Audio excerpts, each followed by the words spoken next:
कि हर गृहस्थ को वह एकादशी का व्रत करना चाहिए जिस एकादशी के पश्चात पारणा के लिए द्वादशी प्राप्त हो। एकादशी द्वादशी से लगी हुई हो, भले द्वादशी हो या ना हो, लेकिन एकादशी द्वादशी से लगी हुई, उस एकादशी का व्रत करना चाहिए।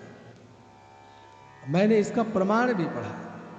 विद्धा व्यविद्धा विज्ञेया परतो द्वादशी न चेत अविद्धा पिच विद्धा स्यात् परतो द्वादशी यदि।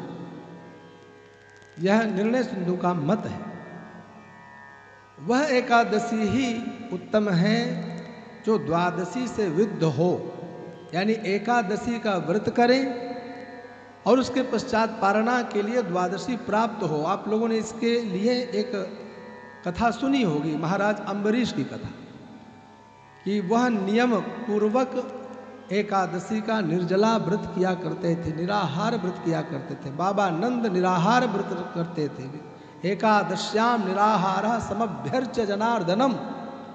एकादशी का व्रत करते, निराहार व्रत करते, भगवान जनार्दन का नित्य प्रति पूजन किया करते थे। और दोनों प्रमाण हैं कि द्वादशी प्रातःकाल ब्रह्म मुहूर्त में थी और वह अर्धरात्रि को ही ब्रह्म मुहूर्त मान करके बाबानंद यमुना स्नान करने चले गए, जहाँ वरुण के दूतों ने उन्हें बंधन में डालकर वरुण लोक ले गए। इत्यादि कथा तो आपने सुनी ही है। मेरा सिर्फ उद्देश्य है एकादशी कौन सी उत्तम है वह बताने की मैं चेष्टा कर रहा हूँ। महाराज अम्बरीश ने जो एकादशी का व्रत किया, अगले दिन थोड़ी मात्र द्वादशी थी और पारणा करने जा रहे थे, दुर्वासा का आगमन हो गया। और महर्षि दुर्वासा को देखते उनके मन में विचार आया कि जब एक तपोनिष्ठ ब्राह्मण मेरे घर में आया है तो सबसे पहले द्वादशी में मैं इनको भोजन कराऊं, पश्चात मैं एकादशी की पारणा करूं।